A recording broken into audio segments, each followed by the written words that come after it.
Now, before I begin, I thought this was a good point at which to introduce the peripheral equipment, which we also bring with the LED laser light, or lights if there are two of you.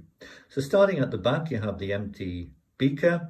In front of that, the protective orange glasses sat on top of some tissues, which we also supply. To the right of the glasses, you have the 3 pre-filled teeth whitening mouth trays, which incidentally are supplied in sealed foil packets. However, for the purposes of this video, we've removed them from those packets. And right in front, the whole point of this video, which is the shade guide and its use, sat on top of a carry case.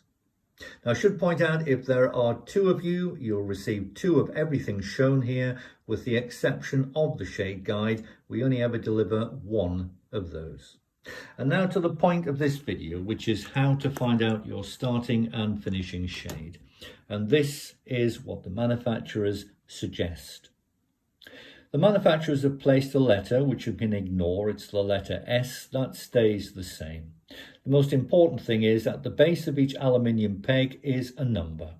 The number changes on each peg to represent the differing shades. I can see an S12, S14, S16, etc.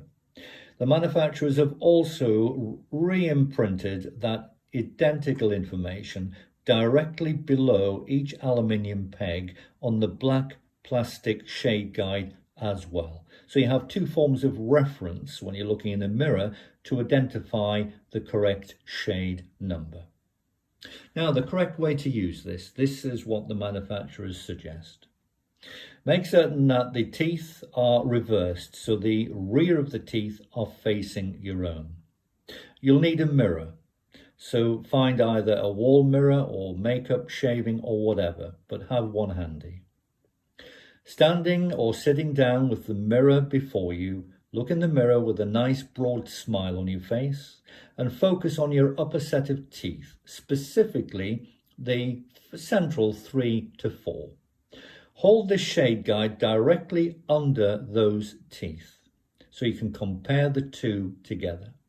And moving the shade guide slowly to the left and to the right and back again if necessary. Stop when you find a tooth or a group of teeth, maybe 3 or 4, which represent a near match. Now, if it's only a single tooth, look in the mirror and note the number. If it's a group of teeth, 3 or 4, and you find it difficult to find one specific number, just select any number from that group.